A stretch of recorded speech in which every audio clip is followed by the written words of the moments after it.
What's up, guys? Johnny No Surf here, lifeafternet.com. Wow, I gotta say, this is my most awkward video to date. Today is Sunday, August 28th, 2016. Time is 9:04 p.m. Why am I recording this video at 9:04 p.m. on a Sunday? Well, I moved into a house. So this video is going to be about dividend investing, index investing, real estate investing, and my personal finance journey. So if you're a finance nerd like me, you'll probably get something out of it. You'll like it. If money's not your thing, maybe you'll tune out, or maybe you'll learn something and start getting into it, or you'll just be like, wow, it's really boring. But most people like money, and most people have to work to eat. So let's give her. So I'm actually recording this video in my car because I just moved in with a bunch of roommates, a couple dudes from high school, and one of their dads who co-signed on the mortgage, which was very nice of him. The house they bought is in a unique neighborhood, and when they bought it, and they bought it in September. I've been helping them fix it up since September. Now it's August. They moved in January. I just moved in about 3 weeks ago. But when they first bought the house, the ceiling had caved in and insulation was all over the living room. There were a bunch of walls that they busted down. They busted down all the walls. The foundation in the basement had failed, so we're still waiting to redo that. We have a ticket from the city, from the municipality, saying we are going to fix this, but not a ticket, but you know what I'm saying, like a piece of paper or whatever. I'm not too big up on the city stuff and the bylaws yet, but that's the whole reason I got into this, was to learn. Because all you hear on the internet, especially from Kiyosaki, who I'm a big fan of. I read Rich Dad Poor Dad. It was recommended to me by one of those motivational personal finance type websites, make your own business type websites. Rich Dad Poor Dad was on there, so I got it and I read it, and it was amazing. I've read a bunch of personal finance books. I'm gonna put a list of all the personal finance books I read and enjoyed and learned from. I'm gonna make an article about that on the website, and I'll probably do a video about it too. And I'll put all the Amazon links if you guys want to check those out. If you don't know the name Kiyosaki, he's the Rich Dad Poor Dad guy. He's all about real estate. I saw him all over every personal finance website, every dividend blog. They're all gonna have Kiyosaki on there. I actually made the decision to buy it once I saw it on boldanddetermined.com. So that was my decision to buy it. But I read so many personal finance books when I was a security guard, because I just sat in my car all night, 12-hour shifts. I do a little patrol or whatever. That'd take 20 minutes, and then have 40 minutes to just sit in my car in the cold, in the dark, and read all these personal finance books. So I've read a lot of them. I've read 20 or 30 of them. So I'll be putting them, and I bought them all at Goodwill too for $2. It was pretty sweet. A couple of them I had to buy at Chapters or on Amazon, but for the most part I got them pretty cheap. So if you can find any of these at your Goodwill or whatever, Salvation Army, buy them. They're worth the $2. But if you want to buy them on Amazon, you can buy them on Amazon. And Amazon. Blah, blah, blah. Amazon. So I'll probably do a second video with all the books I read. I don't know, in 6 months, whenever I do it. So I'm going to go through a few different types of investing right now. My experiences and whatnot. So real estate investing, that's what I'm cutting my teeth on right now. And I didn't have to use any of my personal money. I'm also not going to make any money doing it, but we're going to build a lot of value in this house, and it's going to be great for my buddy. I'm going to get a lot of experience out of it. Maybe I'll buy a piece of it. Who knows? But for right now, I'm just learning, and happy to be out of my mom's house, because I was a fucking loser living at my mom's house. I'm sure most of you are too. No, I'm sure you guys are very successful, but at least a few years living in your mom's house, and if that's what you got to do to uh, to make the money work, if you only make so much, um, and you want to keep investing, you want to build up a nest egg, you want to build something up. That if that's how it's got to be. That's how it's got to be. You know. I know a lot of people who moved out when they couldn't afford it, and they're fucking losers. They're broke. Um, yeah, it's cool you have an apartment and a finance car or whatever, but your net value, what's your net worth? Like negative 20 G's? You're a fucking loser. Hey, sorry. But anyways, I don't mean to shit on other people. I don't want to throw any shade here, salt anybody's game. But money is kind of the scorecard, right? That's how you keep track of stuff.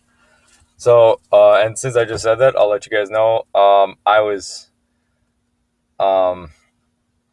after 2 years of university, I owed like $11,000, and I had zero in my checking account. I don't know, I had $100 in my checking account.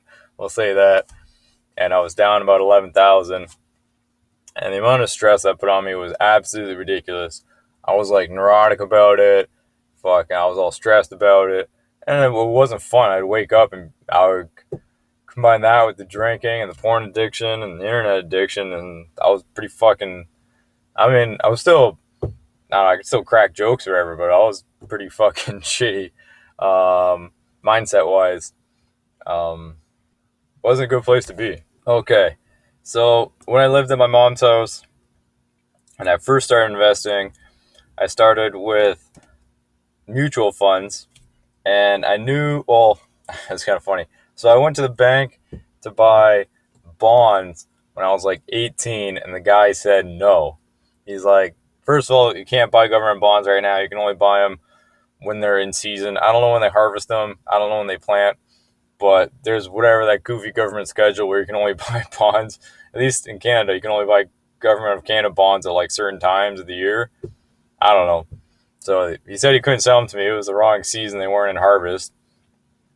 But aside from that, he said I couldn't sell you bonds in good conscience because the return is so low. It's like whatever, 0.5%, 1%, 1.5, like maybe 2. I haven't looked in years. But he said the return's so low I couldn't sell them to you in good conscience. So he was going to sell me on mutual funds instead. Thanks, bud. So a couple years later, I was there and I started buying RSP mutual funds. Even though my income was fucking, well, I don't know, like 19,000, if that, maybe a little more, but it wasn't a lot. It still isn't a lot. I'm still fucking broke. Don't think I got it like that. I'm recording a fucking podcast in my car here. Like, so yeah, that's what I started with, RSP mutual funds. I did that for about a year, and this was after I left university. So I would put $120 a month towards my student loans, and I would put $120 a month towards my RSP. After a year, I had $1,200. That makes sense, right? And but I was the RSP was just a mental thing, like the idea of building something, of getting that started. But my real objective was to pay off my student loans. After that first year, I had probably had it down to, I don't know, we'll say 8,000, but maybe 7,000. I put a lot of effort and energy towards it, but just my income was so low, my fucking car insurance was so high. But I don't know, it was I made it work, and I did move the needle, right? So I did. That year of effort was fruitful. But when I got really good was when I got a construction job, and I started making all sorts of fucking overtime money, and I was still spending like I was a broke security guard, but there was all this, and keep in mind it was like spring, summer, right? Seasonal type stuff. But when it's in season, it's in season. And I was doing 60, 70-hour weeks for months, and when you're working 6, 7 days a week, like 14 days in a row or 21 days in a row, you don't have time to go spend money. You don't have time to drink. You don't have time to do anything. All you have time is to go to work and back and cook some meals and go to the gym. And I don't know, me and a couple other guys went to the gym. A lot of people didn't. but you just don't have time to spend money. It's when the job's done and everyone it gets slow or people get laid off and they're sitting around at home and they think, hey, maybe I should get a new car, maybe I should redo the kitchen, maybe I should get a new house. That's when they spend the money. So people do spend the money, but that's why it's important if you're working crazy hours like that is to put that money aside every week and just get it away from you, get it away from your hands, get it out of your checking account so you can't fuck with it. Because at least for me, I'm a human being. I do dumb shit, and I knew if I had a bunch of money in my checking account, I would spend it on something. I get a leather jacket or a motorcycle or whatever the fuck. I go to the strip club. I knew I would do something stupid with it. So every week when we got paid, I took a bunch of money from my checking account. I was on my laptop, take a bunch of money from my checking account, and I'd shoot it right at the student loans because I could just do like a make payment thing, and I just send them $500 here, $1,000 there, $700. Like, I don't want this money anywhere near my hands because I'm gonna fucking spend it or eat it. So just here, fuck you, student loans, go away. And it worked. I paid off my student loans when I was working all that overtime. The overtime didn't stop. I mean, I paid off my student loans maybe, well, at first it was just 40-hour weeks for a few months. There were a couple weeks where it was like pretty hectic, but for the most part, it was 40-hour weeks for about 6 months, and then the overtime started. And I had maybe 2,000 left when we started the overtime. It was like a big project. So I paid that off in like the first, 3 weeks, 4 weeks. And then there were like 5 months of overtime after that where I actually got my net worth up to 15 grand. It was like 15,500, 15,600. Not that I'm keeping score or anything. Not that money is important to me. I'm not fucking Scrooge McDuck here. But yeah, no, it was pretty sweet. And then, and I put most of that money, at first I was putting in index funds. I just didn't know what the fuck was in the fund. I knew the internet, everyone on the personal finance blogs, they all say index funds, index funds, index funds. People I trust, people I respect tell me index funds are the best, that the percentages, I mean, if a dividend fund, like a dividend stock does 4% and an index fund does 8%, that's fucking double. And you do that over 10 years, like the returns are absolutely different. It's like literally like a fucking twofold difference. It's insane. But mentally, emotionally, I just like the index funds, like they something doesn't work with me, man. It doesn't give me that peace of mind. It makes me all stressed out. I don't know. I'll try them again in the future, but for my dumb human brain, index funds, they just don't do it. Whereas dividend funds, I trust. Why? I don't know. I got brainwashed somewhere along the lines to think that dividend funds are safe. I keep saying the word fund. They're not funds. They're individual stocks. Like the index would be like a Vanguard. Maybe I'll link to some articles explaining it. Although, yeah, I think you guys get it. You just Google what I'm saying. You'll understand if you don't already understand. So yeah, after all that overtime, the project was done. Everybody got laid off, which everybody knew from the beginning. We knew it was a temporary thing. Just take the money and run. So after that, I decided to go back to school. And it's a 9-month program. I'm about 6 months done. I'll be done in November, sometime in November or December. Depends on the testing. And then I have a pretty sweet job after that. I have a job offer that'll be pretty sweet. So that'll be steady with a pension. Amazing. So that's the plan. Once I graduate. So I just picked up a factory job last week because I've been living on just savings, and I've watched my savings dwindle from 15,000 to 6,000. 6,000 is still pretty good, but I've also been using my Visa, my MasterCard, so that's up to 1,800. So I'm looking at a real net worth of 4,000. I mean, I don't count my car. My car is 12 years old. I don't know, it's worth $1,000, 1,200. So I don't really count vehicles or personal possessions. I basically just look at real estate and like paper assets. So I don't know, I'm at like $4,000 now.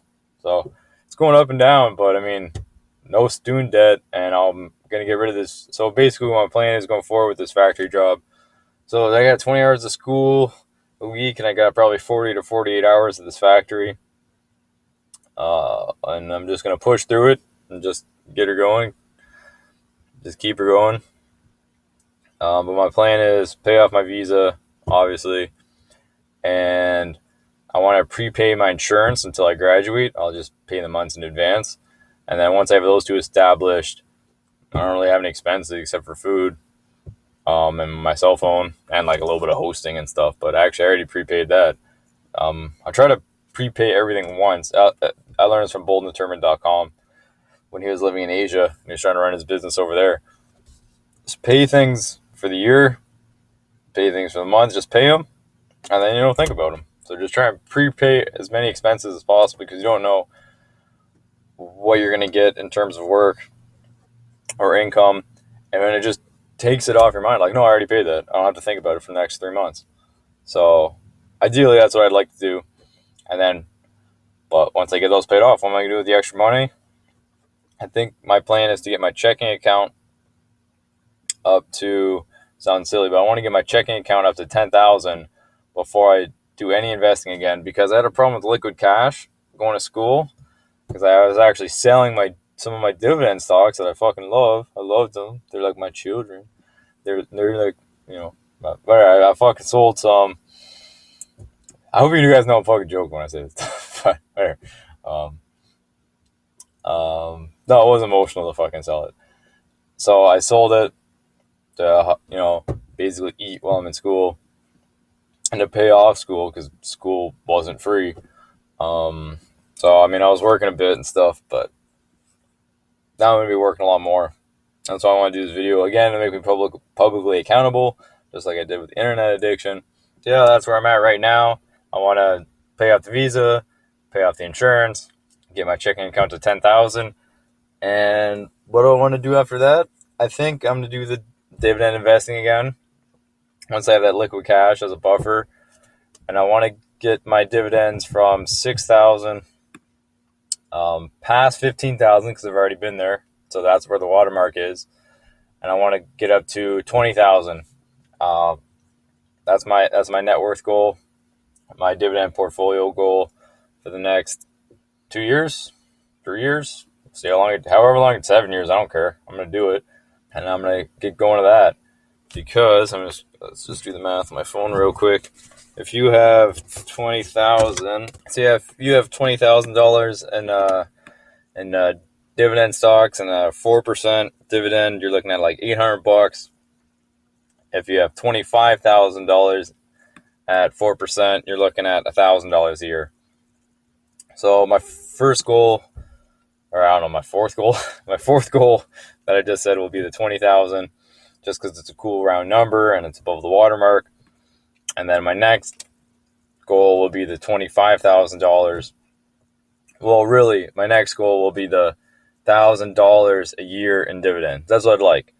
I'd like to make $1,000 a year without fucking doing anything, without waking up, without an alarm clock, without driving anywhere. $1,000 a month, or a month, I wish. $1,000 a year without doing anything. That's my fifth goal for the next 3 years, 4 years, 7 years, however long it takes. So that's what I'm looking at. It'd be cool to make some money off this YouTube channel, but I don't know. I made 11 cents in about 300 hours. So what is that?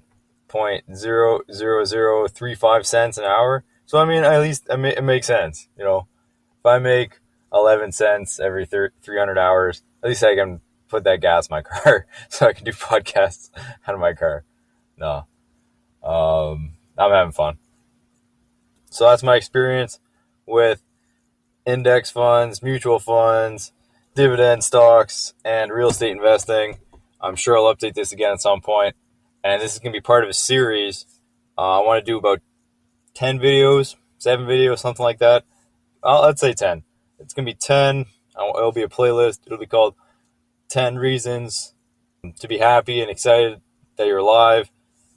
10 Reasons Not to Kill Yourself. 10 Ways to Have Fun on Planet Earth. Maybe I'll do that. 10 Reasons to Be Excited for Living on Planet Earth.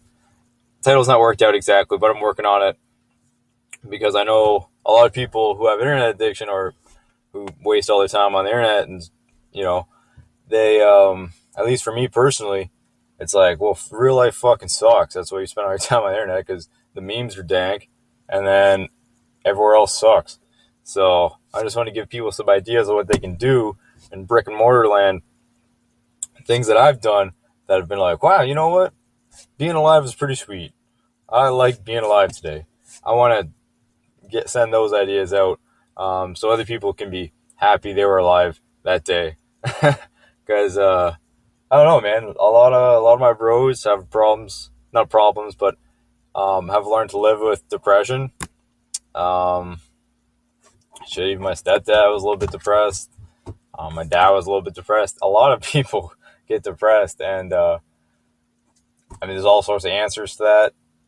But I just want to give you guys 10 things you can try, and maybe it'll make you happy to be alive. So, once again, Giant No Surf, lifeafterinternet.com.